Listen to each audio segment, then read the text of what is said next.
Football, Nigeria's home base. They are called the Super Eagles B at the African Nations Championship. They face a must-win clash against Sudan, and it's today.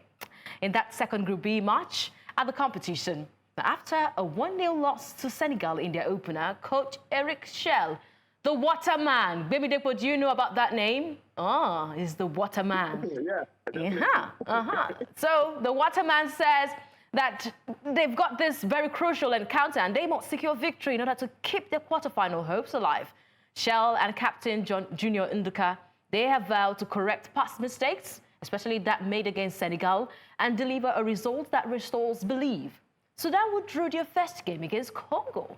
They're also chasing their first win, so it's not Nigeria having a share of the cake. They need a share of the cake too.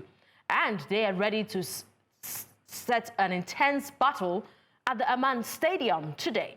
The outcome will be decisive for Nigeria's campaign, with anything less than 3 points likely ending their tournament early. History favors Nigeria, as they have beaten Sudan in 9 of 15 previous meetings, but not at this competition, but at previous meetings there. Baby Depo, tell me how hopeful you are, and looking at the fact that the Waterman is on a hot seat at this time because Sudan also have something they are gunning for. It's going to be an intense battle. But what are you predicting? What are you looking out for ahead of this encounter before we have the live updates from Zanzibar? All right. Thank you so much. Definitely for me, I'm expecting a very, very serious clash. I'm expecting a blockbuster clash in that one. And I do hope that Eric would come with something that we have been clamoring for. You do not have, about 9 Remas player, your first level and play against what they are used to. I think in the first game we saw against Senegal, I think we didn't play to our strengths. The likes of Tochukwu Michael are playing from a defensive midfield role when plays better or performs performed for the best part of the season as an attacking midfield. So I think playing players out of position has been under Eric so far, even with the main Super Eagles side, and he has brought that as well with the chance side. And I would, to be sincere, I do not have high expectations in this game. Okay. I deny that. I do not have expectations in this game. I just hope and I believe that we have the right quality in this side, go all out and get the points. All right. Quality in that, but the question is, how do we manage the resources together to get the 3 points? And I think that's up to Chelsea. All right. We'll be hoping that we can manage the resources that we have at this African Nations Championship. But managing situation, managing update over there in Zanzibar, Tanzania, is our special correspondent for News Central. We've got Christopher Emenyonu. Thank you so much, Chris. I know that it's game day, and I know I'm familiar with what happens on game day. But Chris, you're welcome to me in the game. Time for you to give us some updates from your observations at the training. That's the training before the match day and also the pre-match build-up. What is the atmosphere like within the Nigerian camp ahead of this game?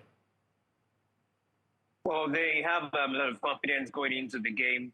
They had almost 7 days to prepare for this particular game. And according to Chelle, he really liked that they had almost a week to prepare for the game. And confidence-wise, the level is high. And they're also very optimistic that they can get victory in this game against Sudan. Like Chelle said in the press conference yesterday, this game determines whether they will go far or be knocked out of this competition today. So they need that win to ensure that they remain in this competition. All right, just let the cat out of the bag. Can you confirm any tactical changes that Coach Eric Chelle will be implementing since the first he had against Senegal did not work in his favor? And how might these tactical changes, how would they influence Nigeria's approach against Sudan today?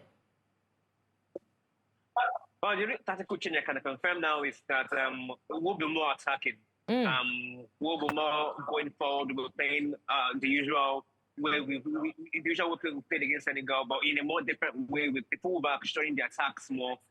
In the training, I saw more of Harrison was on the left back and Sonic Ismail, the right back, joining the attack more in the training. And I think that's what we'll be having in this game today. Those two players showing the attack more to create more players, more numbers in the final third of the Sudanese defensive line. And I think that will be the only change we'll have today, the tactical approach from Eric Chelle.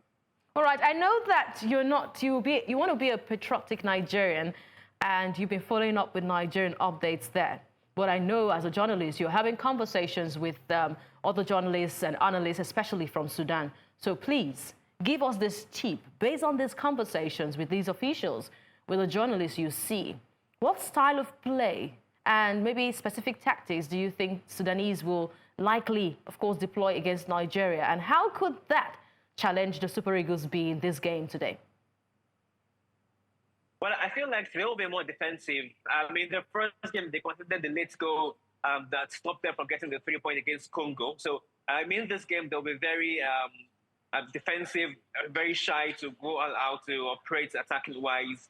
They'll also be considering the fact that they don't want to concede like they did against Congo. And the coach, Kwesi IP, also said that he's not really sure about any player that will cause danger to his team. But he knows that they are confident enough to get 3 points against Nigeria today. This is a match that was played in 2018 in Morocco, where Nigeria won by a lone goal. And I'm hoping we can get the same result today as well in the course of the Nigerians involved here. So I'm really hoping that the Super Eagles can get something out of this. And the Sudanese probably just make a little bit of mistakes, go a little bit flat-footed, like we did against Senegal, and take advantage of it. All right, before I let you go, Chris, with your updates, I can see that Zanzibar is doing you very well. New Central doing very well. One doesn't go with that filler if something is not making you smile. So let's talk about Nigerian fans in Zanzibar. Are you seeing any? Are they coming to support the Nigerians today in this game against Sudan? Or are we seeing more of Sudanese fans at the stadium today? Which? Oh, Nigerian. I've not met any Nigerian. Wow. But what I know is most of the Zanzibans here are supporters of Nigeria. And when I asked them why, they said because Nigeria was the first team to arrive Zanzibar, and because Nigeria is the only team that decided to play the Zanzibar national team in friendly matches. You recall that Nigeria played Zanzibar in 2 friendly matches at the end of July, where they played a 0-0 draw and a 2-2 draw. So a lot of Zanzibans are rooting for the Super Eagles of Nigeria today. We're hoping that they're rooting for us, will give us a good omen in this match against Sudan. All right, thank you so much, Christopher Emenyonu. He's a special correspondent for News Central covering the African Nations Championship over there in Zanzibar, Tanzania. So be good and make sure that you still have the smile on your face after the Super Eagles B face up with Sudan. All right, there, updates from Zanzibar, Tanzania. All right, Wemi Depo, I'm saying you have so much confidence that if maybe he can play the players in the right position, then we can get something out of that game against Sudan. But let's say we play the devil's advocate, we do not get this game against Sudan. What do you think would play out? We've still got one more. But what do you think will play out? What will be the key decisions that will be made after our showing at the African Nations Championship? Let's just lay the cards on the table.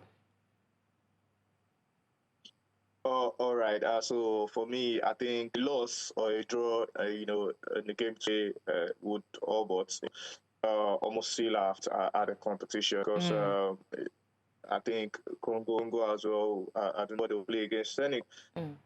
I think they would all want to go all out, and the team wants to lose the game today. So if we eventually got beat, we lose the game against Sudan, I think it will more or less be like a crisis, in the camp of the Super Eagles and, with the FF as well. I think there has been a lot of talks, behind the scenes, involving journalists, involving fans, why the home-based coaches did not, where they were the ones that, took these boys to the CHAN competition, because they started the qualifying series. They know this better. They play with this in the I'm sorry to butt in right now. Don't you think there'll be conversations around the handler of the team? For the fact that those who got the qualification ticket for this competition are coaches from the Niger Premier Football League, and they are familiar with these players. Do you think that will be a conversation that will be raised at the table? Definitely, definitely. I think those are the conversations that has already been raised, since the loss against Senegal. Journalists are talking, fans have been talking. Why not let the own coaches took, charge of the qualifying series? Why not leave them and let them see if they will suck or fail? Because I think there would have lesser pros if it was the home-based coaches that took them to the tournament that actually the coaches at the tournament. It would have been different entirely. A lot has been said around Ijabol and Coach Sal, as I love to call him, the Enugu coach. These are the coach that have coached them in the NPFL. They understand these players. They know their strengths. They know their weaknesses. Them not heading the team at this point in time. All they see or all they do at this point in time is just to support, the work the head coach is doing. That's Eric Chelle.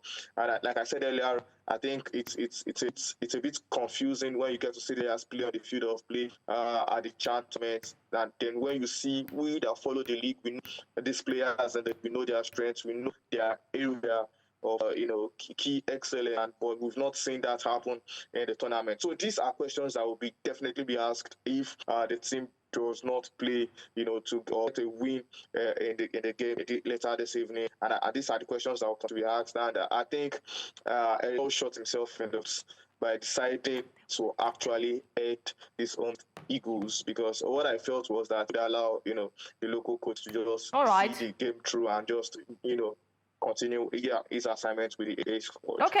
Okay, I know there are a lot of conversations that will be raised at the table after the performance of the Super Eagles B at this competition. If the choice of players that were selected to go represent Nigeria there were the right players, the players who merited that call-up, or even the handling of the team.